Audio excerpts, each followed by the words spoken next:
Alright, welcome back to the front-end web development series, CSS in 90 seconds with Vitus DK. CSS stands for Cascading Style Sheets. It is used to present the HTML content in a visually appealing manner.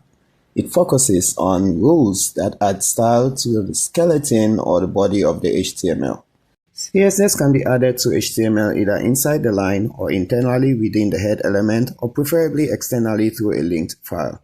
To write rules, you choose an element using a selector and use the declaration to affect its style. The declaration takes a property of the element and gives it a value.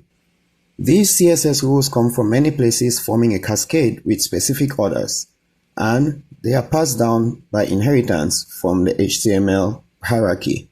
Every HTML element is represented by a box, with the innermost element surrounded by a border that separates the outer margin from the inner padding. Styling the top, right, center, and bottom is useful for layouts and spacing. CSS uses media queries to improve responsive design by adapting websites to different screen sizes, and use interactions to improve their user experience.